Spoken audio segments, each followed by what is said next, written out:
कुछ देर तक उस कमरे के इर्द गिर्द रहने के बाद रागिनी वापस अपने कमरे की तरफ बढ़ने लगी। अभी वो सीढ़ियों से उतर ही रही थी कि अचानक से उसे अपने पीछे किसी के आने की आहट हुई। रुको! एक कड़क आवाज रागिनी के कानों में पड़ी और वो अपनी जगह पर ठहर गई। रागिनी ने पीछे मुड़कर देखा तो वहां पर वसुंधरा खड़ी थी। अचानक से वसुंधरा को देखकर रागिनी चौंक गई। इतनी रात को यहाँ क्या कर रही हो तुम? वसुंधरा ने रागिनी को आंख दिखाते हुए सवाल किया। जी आंटी, वो मैं आरव जी को ढूंढ रही थी। हड़बड़ाहट में रागिनी के मुंह से निकल गया। आरव को? वो कमरे में नहीं है क्या? वसुंधरा ने रागिनी को संदेह भरी नजरों से घूरते हुए सवाल किया। रागिनी अपनी ही बातों में फंस चुकी थी। अब उसके पास वसुंधरा को जवाब देने के लिए कुछ नहीं बचा था। वसुंधरा उसे बड़े ध्यान से घूरे जा रही थी।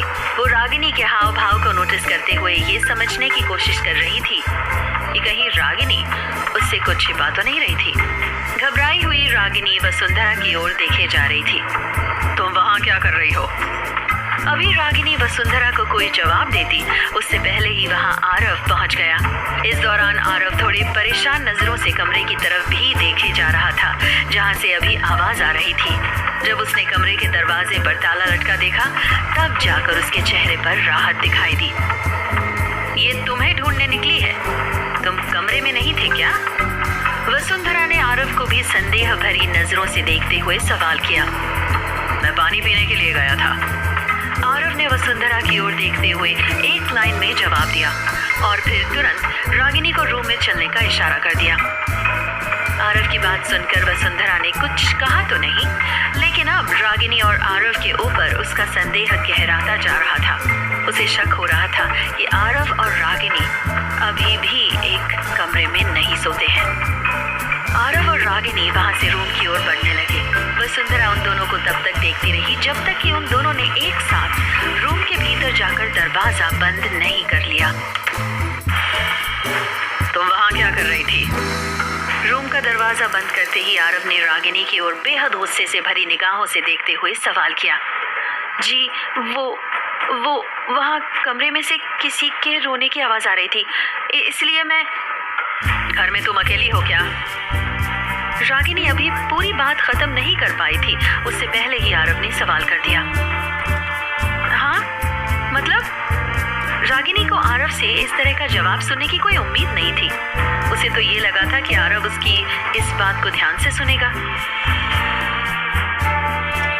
मतलब ये कि क्या तुम्हें इस घर की पूरी जिम्मेदारी दी गई है? कौन रो रहा है, कौन हंस रहा है, सब कुछ तुम्हें जानना है? आरव ने व्यंग्यात्मक लहजे में रागिनी से कहा। नहीं जी, लेकिन वो। कॉन्ट्रैक्ट वाइफ हो तुम मेरी। रागिनी कुछ कहने जा रही थी लेकिन उससे पहले आरव बोल पड़ा। इस घर की मेंबर बनने की कोशिश मत करो। बस तुम्हें मेरी बीवी बनने की एक्टिंग करनी है। असल में मेरी बीवी नहीं बनना, समझी तुम? एक बार बस इस कॉन्ट्रैक्ट का टाइम ओवर हो और छुटकारा मिले मुझे इस शादी के झमेले से। आरव ने अपना सिर हिलाते हुए धीरे से कहा और फिर वहां से मुड़कर जाने लगा। आपका काम तो हो गया होगा ना? आपने अपनी कंपनी और घर को नीलाम होने से बचा लिया है, तो फिर आप इस झूठी शादी को खत्म क्यों नहीं कर देते? रागिनी ने भी नम आंखों से आरव की ओर देखते हुए सवाल किया। शादी मेरे और तुम्हारे लिए झूठी है, लेकिन मेरे घर वालों के लिए तो ये असली शादी है ना? आरव ने रागिनी को घूरते हुए कहा। और मैंने ये सिर्फ 4 दिन के नाटक के लिए तुम्हें 20 लाख रुपए नहीं दिए हैं। एक बात ध्यान से समझ लो रागिनी, अगर तुम्हारी वजह से किसी को भी हमारी शादी की असलियत का पता चला तो फिर तुम देख लेना मैं तुम्हारा क्या हाल करूंगा। आरव ने अपनी बात खत्म की और फिर तुरंत ही वहां से मुड़कर चला गया। आंखों में आंसू लिए हुए रागिनी उसे जाते हुए देखती रह गई। आरव के जाते ही वो फूट फूट कर रोने लगी। आज उसे अपनी हालत पर बहुत तरस आ रहा था। अगर उसे पैसों की जरूरत ना होती तो शायद वो कभी भी झूठी शादी का ये नाटक ना करती। रागिनी को इस वक्त ज्यादा तकलीफ इसलिए भी हो रही थी क्योंकि धीरे धीरे वो आरव को अपना हमदर्द समझने लगी थी, लेकिन हर बार आरव उसे असमंजस में डाल देता है। कम से कम अब तो आरव में एक दोस्त देखने लगी थी वो। आज आरव ने उसके इस भ्रम को तोड़कर रख दिया था। ये सब सोचते हुए रागिनी कब बेड पर लेटकर सो गई, उसे पता ही नहीं चला। अगले दिन सुबह ब्रेकफास्ट टेबल पर वसुंधरा ने आरव की ओर देखते हुए कहा, आरव, मैंने तुम्हारी शादी के उपलक्ष्य में एक रिसेप्शन रखने का सोचा है। रिसेप्शन? क्यों? अभी हम गांव तो जा रहे हैं ना कुछ दिन में, और वहां दादाजी ने ऑलरेडी फंक्शन रखा हुआ है। आरव ने वसुंधरा की तरफ देखते हुए कहा और फिर स्पून से प्लेट में रखा खाना उठाकर खाने लगा। रागिनी चुपचाप अपना सिर नीचे करके खाने में लगी हुई थी। अपने खाने की सहूलियत के लिए उसने आज फिर से खुद के लिए ब्रेकफास्ट में आलू के पराठे ही चूज किए थे।